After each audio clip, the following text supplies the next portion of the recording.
Hey guys, how's it going? It's Charlie Marr, and today we're going to talk about diversification. How I don't believe in diversification, and if you're someone who wants to make a lot of money and make high returns in the market, you shouldn't be too diversified. Now, of course, like always, I can tell you everything I've learned and everything I know and what I believe, but it's not the same hearing it from someone like me than from hearing it from really big players in the game and stars, I mean, the big value investors and very well-known people who have made billions and billions of dollars in the stock market. So with that being said, let's go ahead and get right into it. And sorry, again, I'm having issues still trying to figure out how to get the volume to be louder when I'm playing these videos through my computer. I haven't figured it out. I'm sorry, but let's go ahead and start it anyway. Let's go ahead and watch the first one. This one is with Mark Cuban talking about how diversification is for idiots. Let's go ahead and play this one. That's for idiots, right? Because you can't portfolio balancing you're talking about. All that asset management, diversification, that's for idiots, right? Because you can't diversify enough to know what you're doing, right? I mean, I did my homework on Australia, right? I did my homework on the Emery. So pretty much, it's a very fast clip, but pretty much what he's just talking about is like, if you've done your homework and you know what you're involved, like you know what you're putting your money in, like why would you over diversify? Like you can't know for sure about 20 different stocks or 10 different companies. So like he said, he's a little more aggressive, but diversification is for idiots. Now that's Mark Cuban, a billionaire. Let's go ahead and listen to the next video. Let's exit this one out. Let's go ahead and play this one. That's fine. Who cares about the order, right? This is Warren Buffett himself. Yeah, well, on the second point, that really isn't correct. We have positions which you don't even see because we only listed the ones above 600 million in the last report, and obviously those are all smaller positions. Sometimes that's because they're smaller companies and we couldn't get that much money in. Sometimes it's because the prices moved up after we bought them. And sometimes it's because we may be selling the position down even. But so there's nothing magic. We like to put a lot of money in things that we feel strongly about. And that gets back to the diversification question. We think diversification is, as practiced generally, makes very little sense for anyone that knows what they're doing. Diversification is a protection against ignorance. I mean, if you want to make sure that nothing bad happens to you relative to the market, you own everything. There's nothing wrong with that. I mean, that is a perfectly sound approach for somebody who does not feel they know how to analyze businesses. If you know how to analyze businesses and value businesses, it's crazy to own 50 stocks or 40 stocks or 30 stocks probably, because there aren't that many wonderful businesses that are understandable to a single human being in all likelihood. And to have some super wonderful business and then put money in number 30 or 35 on your list of attractiveness and forego putting more money into number 1 just strikes Charlie and me as madness. And it's conventional practice, and it may, if all you have to achieve is average, it may preserve your job, but it's a confession in our view that you don't really understand the businesses that you own. On a personal portfolio. So you heard it from him.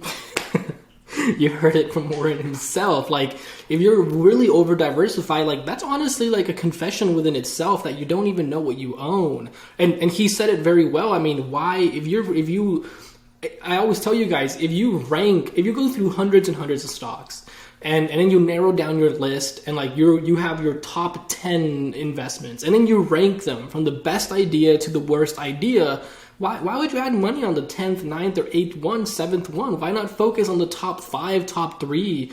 And that's how you make a lot of money in the stock market. But then again, how he said, I've also told you guys, there's nothing wrong with over diversifying. It's just not meant for you if you're trying to achieve high returns in the market. If you're trying to make millions and millions of dollars and hundreds of millions or become a billionaire, like you're not going to get there by diversifying your money or going into ETFs or holding these top stocks that like are already kind of capped off. Like you need to be able to compound it. You need to be able to like concentrate your money in a stock it runs and you make a lot of money, and then you pull out and you go on to the next one, to the next one. Even when you're in stage 3, that you should know what I'm talking about by now, like, then it's the same thing. You don't have to move around that much. You can focus on like just the top 5 best stocks out there, companies that you understand the most, and you'll turn your many millions into many, many more millions. But anyways, let's go ahead and go on to the next one. That was Warren Buffett there. Let's see, the next one will be Charlie Munger, another billionaire. This is a third billionaire telling you about diversification. Let's go ahead and play Charlie Munger here and move myself to the side here. The idea of diversification makes sense to a point. If you don't know what you're doing and you want the standard result and not be embarrassed, well, of course you can widely diversify. Nobody's entitled to a lot of money for recognizing that, because it's a truism. It's like knowing that 2 and 2 equals 4. Real quick, that's actually something that we talk about often. Like he said it very well. Like if you're gonna get embarrassed over your portfolio, over your calls, or what you're holding, and like feel like pressure and stuff like that, then it's not for you. You know, like you need to have the humility, as who says that? I forgot who says that. Oh, Seth Klarman talks about like that you need to have the ability to know that your stocks will go down. You're not going to catch the perfect bottom, and like it might take some time, and you have to have the ability to handle those, you know. And like if you don't want to be embarrassed and be like, and people laughing at your face, and like being able to handle that pressure, then it's not for you. Then diversify to where like if one falls, you're like, wow, it's only 5% of my portfolio, 3%, and like you start canceling each other out, and like you're just average, you know. Anyways, let's go on. But the investment professionals think they're helping you by arranging a diversification. An idiot could diversify a portfolio, or a computer for that matter. But the whole trick of the game is to have a few times when you know that something is better than average, and invest only where you have that extra knowledge. And then if you get just a few opportunities, that's enough. What the hell do you care? You own 3 securities and J.P. Morgan Chase owns 100. You know, what's wrong with owning a few securities? Warren always says if you lived in a growing town and you owned stock in 3 of the best enterprises in the town, isn't that diversified enough? The answer is, of course it is. They're all wonderful places. And that Fortune's formula, which got so famous, which was a formula to tell people how much to bet on each transaction if you had an edge. And of course, the bigger your edge, the more close the transaction was to a certain winner, the more you should bet. And of course, there's mathematics behind it. But of course it's true. It's perfectly possible to buy only one thing because the opportunity is so great and such a cinch, or only 2 or 3. So the whole idea of diversification, when you're looking for excellence, is totally ridiculous. It doesn't work. It gives you an impossible task. What fun is it to do an impossible task over and over again? I find it agony. Who would want to do it? And I don't see why. Again, guys, these are billionaires. This is the 3rd billionaire. Mark Cuban, billionaire. Warren Buffett, billionaire. Charlie Munger, billionaire. Talking about diversification isn't like, it's for idiots. You know, it's not something you should do when you really understand your businesses and you should concentrate your portfolio in certain stocks. Now, of course, you don't have to go all in on one stock. You can hold 5 stocks, 3 stocks. That's not being too diversified. You know, I mean, I think 5 stocks is a beautiful amount. You know, I think that's a good amount. You know, I don't think you should be holding more than 5 stocks, in my opinion. And I think even 3 is a lot better, but 5 is a decent amount. And the thing that people don't understand is when you're a value investor like this, is you will have some losers. You know, you will have some stocks that go down. But since you're always chasing $1 for 50 cents, or like $3 for 50 cents, or $2 for 50 cents, you name it. The winner usually overcomes the losers. You know, it ends up bringing back the losses that you took, and on top of that, with some profits. And that's just something. Let's just say you have $10 million in a stock right now, and the stock tanks, and then you end up with $7 million. Well, when you reinvest that $7 million into the next stock, and it doubles, you end up going from 7 million to 14 million. You were at 10 million, now you're at 14. You still made an extra 14 million. Even if you went down to 6 million, from $10 million, you took a 40% loss, a huge loss, and you're down at 6 million, and you put that money onto the next one, you're able to go from 6 million to 12 million. Even if you went to 5 million, you end up breaking even, and because you really understand the stock you're investing in, you've done your research, it's checking off all the marks, they don't have a lot of debt, they're not diluting their shareholders, like you're being safe, you're not throwing darts at a board, it's a lot harder to actually have a big loser, They will go down temporarily. We talked about this in the last one. It's okay when stocks go down. They can go down 50, 70, 20%, you name it, but you just have to hold through. Anyways, let's go ahead and move on to the next one. That was Charlie Munger. Let's see who the next one is. The next one is Charlie Munger again, still a billionaire. Let's go ahead and hear this one out. And there should be maybe one more after this, or two, but let's go ahead and check this one out. The very word diversification, which is taught in every business school, is the holy golden grail, I consider almost asinine. I'm only interested in investing where I have some sort of advantage. And of course, that means I can't do the conventional things. And if I have the advantage in 3 different things, that's enough for any family. 3 wonderful things with the odds in your favor. I mean, do you want egg in your beer in life? And so I think the idea you have to have a big diversified portfolio, that's fine for the ignorant people to be fully diversified. But if you actually know what you're doing, I think 3 investments are plenty. And the Mungers, if you take Berkshire and Costco and Lulu's Asian fund, that's 90% of the money. Okay, so there is that video. I don't think I have this video on here, but have you guys seen the Bruce Berkowitz video that he also says that diversification is for idiots and he doesn't believe in diversification? I don't have that video here, but I've shared that video around. I just kind of remember that one. Let's watch another one, and there's 2 more. Let's watch this one real quick. And let's go ahead and press play.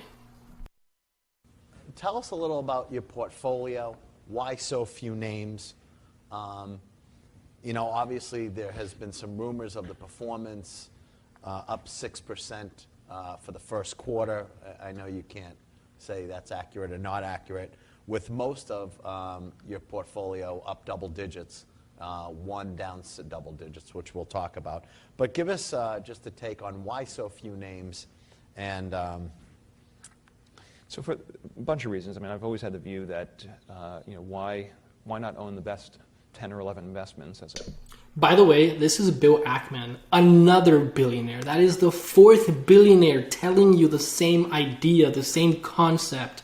Just had to throw that in your face. This isn't just random YouTubers, people on TikTok telling you what to do with your money or telling you what is the best thing to do. These are billionaires. And there's one thing that always gets to me, and it's the thing that the perspective is crazy. There's no billionaire on YouTube that's trading stocks. I mean, at most they have $1 million, $5 million, stuff like that, or $200,000, and I always tell you, do you rather have 10%? Let's just say you're really bad at the job. You're trying to copy them, but you only succeed 10% of the way. Because you don't have the full potential like they do. Do you rather have 10% of that YouTuber, that TikToker that's telling you to diversify your money and do all this stuff and do options and all these crazy stuff and I'm making $30,000 a month and blah, blah, blah. Do you rather have that, or do you rather have 10% of these billionaires? And that's not even doing exactly what they do at their full potential. That's just bare minimum, 10% of what they do. And you have your whole life to do that.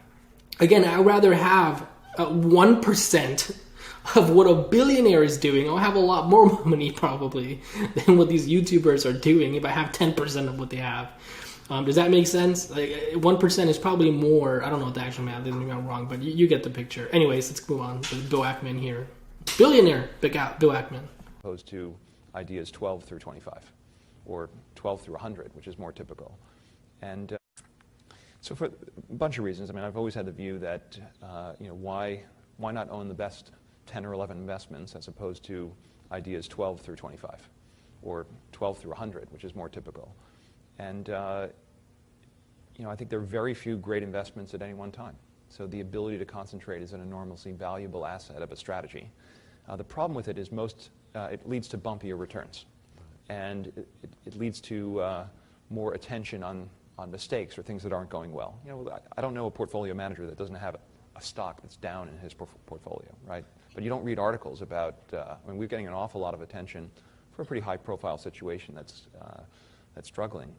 But I think there's, it depends on what your business model is. But if you want to make high rates of return over a long period of time, it's hard to do that being very diversified. I mean, if you look through the Forbes 400, wealthiest people in the world, most of them made their fortune in one business or a portfolio of 2 businesses. Very few made it in a portfolio of 100. So it's that, and the other benefit, it allows you to run a much simpler investment firm. We have an 8-person investment team. If we had 30 names, we couldn't manage that portfolio the way we do with a small team. By having a small team, you can hire better talent. So that's actually another thing that I throw at you guys a lot, that it's not only a path to make a lot more money than all the other things you approaches, but it's a lot less stressful. You can just buy, you can make 3 or 4 big investments in a year, or 2 sets every quarter. You can have 2-3 stocks. But you don't have to do anything. You buy them, you buy 2 or 3 stocks and you hold them for the next 4 to 6 months or for a year. And you don't have to do anything. You don't have to keep up with the stock. You don't have to keep worrying about it. You don't have to wake up in the morning. You don't have to keep up with news. You don't do anything. So it's a lot less stressful and you make a lot more money. So to me, it's a no-brainer. I don't know, maybe a lot of you are out there are smooth-brained. So it doesn't click, but for me, it just makes sense. Anyways, let's go on to the next one. That was billionaire Bill Ackman, and then you've heard another billionaire, Bruce Berkowitz, talking about the same thing.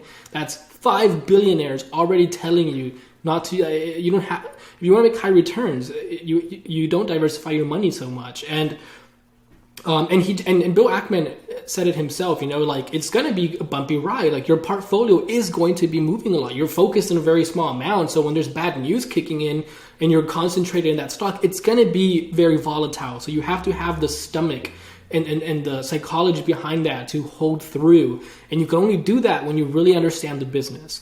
Anyways, let's go on to the next one. This is probably the last one. And this is, again, Warren Buffett, earlier Warren Buffett.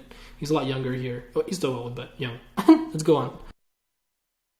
The question is about diversification, and I've got a dual answer to that. If you are not a professional investor, if your goal is not to manage money in such a way as to get a significantly better return than the world, then I believe in extreme diversification. So I believe 98 or 99%, maybe more than 99% of people who invest should extensively diversify. So that's just what I tell you guys all the time. This isn't meant for everyone. There could be 1,000 people and probably only 1-5% of them will actually be able to have the ability to do this. And not everyone does, So that's kind of where I wrote that article on Reddit about the 3-stage theory. And I talk about that. There's nothing wrong with diversifying, but you're just going to perform average or below average. You can stick to individual stocks after ETFs and stuff like that and over-diversify. I already explained it all, Anyways, let's move on. I'm going to end up blabbing forever here. Not trade. So that leads them to an index fund type of decision with very low costs. Because all they're going to do is own a part of America. And they made a decision that owning a part of America is worthwhile. I don't quarrel with that at all. That is the way they should approach it, unless they want to bring an intensity to the game to make a decision and start evaluating businesses. But once you're in the business of evaluating businesses, and you decide that you're going to bring the effort and intensity and time involved to get that job done, then I think that diversification is a terrible mistake to any degree. And I got asked that question when I was at SunTrust the other day. And if you really know businesses, you probably shouldn't own more than 6 of them. If you can identify 6 wonderful businesses, that is all the diversification you need. And you're going to make a lot of money. And I will guarantee you that going into a 7th one is going to, rather than putting more money in your first one, it's got to be a terrible mistake. Very few people have gotten rich on their 7th best idea. But a lot of people have gotten rich on their best idea. All right, there it is, guys. And that is all coming from billionaires. We have Seth Klarman that's told us the same thing. That's one billionaire. We've had Bruce Berkowitz tells the same exact same thing. That's 2 billionaires. You have Charlie Munger, Warren Buffett, Bill Ackman, Mark Cuban.